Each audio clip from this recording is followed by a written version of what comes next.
Hi, this is Charlotte Cordell, and this is my recording of the Persuasive Essay. So what I'm going to be doing is I kind of made notes and a little bit of an essay that I'll be reading. So here's the beginning of it. How much do you get paid, and is it enough to provide for your family, and if you have a family? For yourself, and if you have a family. Would you be able to provide if our minimum wage was increased? That is a question you need to ask before reading the rest of this essay. I know for my family, it's not even close enough to provide for all of us. We live paycheck to paycheck, and every single person who has gone to college is in some kind of debt because the rest of us can't really afford to help each other financially. I'm currently in this situation myself and trying to figure out how to get to pay off the rest of this semester. It's why I chose this topic, is to better understand the situation I'm currently in and see what I can possibly do to get out of it.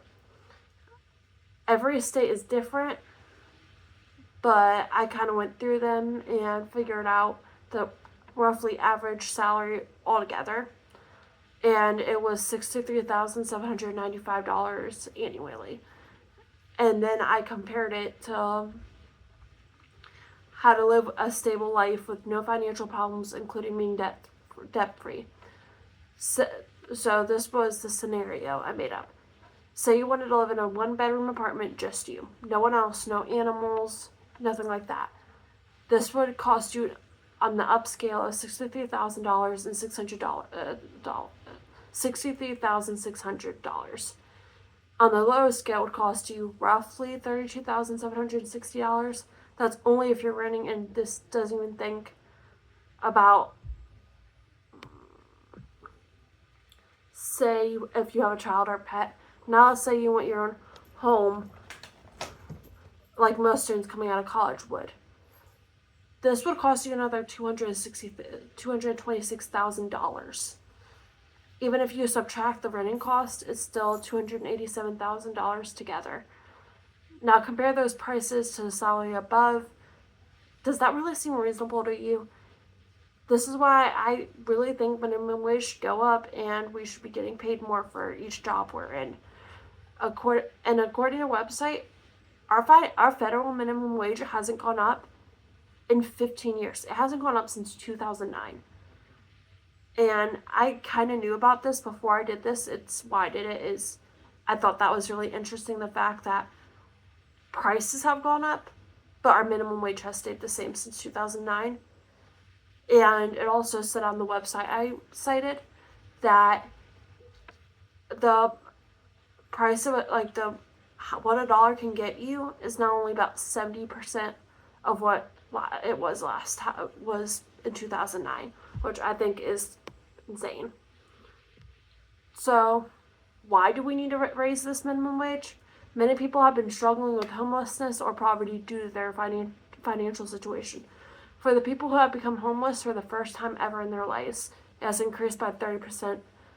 And it was found in this quote: from 2020 to 2022, the number of people who became homeless for the first time increased by 30%. This is only 2022 statistics. It's not even updated. And another statistic I found was that families struggling financially has increased by 6.7% from 2022. It was 34.1% in 2022, and now it's 36.4% currently. That may not seem like a big increase, but for only 2 years, for it to go up that significantly, it's not a good sign. And then the final point I'll make in this section of my essay is that it not only affects you financially, it can also and usually affects a student's education, as shown above with my own personal experience. And it can also affect your chance at getting employment. If you can't get a job, how are you supposed to get out of the hardship that many people are in right now? Like, I don't really get that. And the next section is, how can you help as an American citizen? There are many ways that you can help, but some of the most effective ways I found that do not cost money, that it's just you need something to type on or send a letter through the post office. It's not going to cost you that much if you do it this way. And it's only very minor, but if enough people do it, we could potentially make a difference. And that is if every single person possible could write an email, could send an email, write a letter, get to your congressman somehow. There's multiple ways different age groups can do it. It's not a one age fits all. And then after that, if enough congressmen hear about it, it will go on the Congress's agenda to talk about at some point. And if they talk about it and enough people agree, we could get it changed. And if we don't get it changed,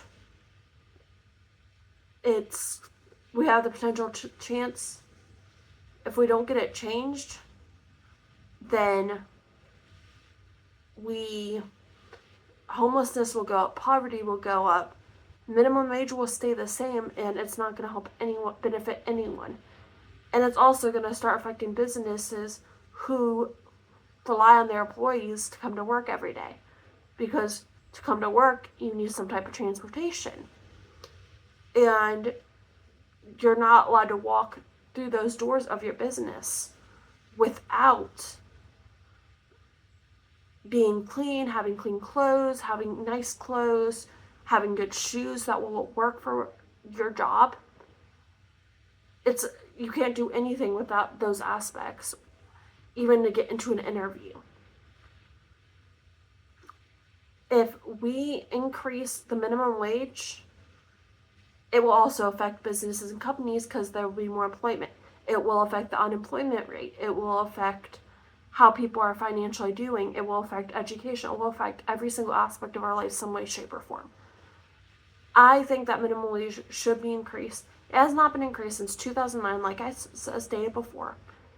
And I think that if we increase it, it will help millions of people in this country, not just one single person.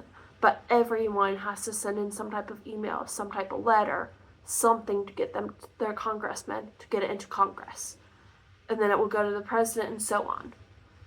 If we can do this single thing, it could probably make a huge difference if enough people do it. And this was my essay about why minimum wage should be increased. Thank you.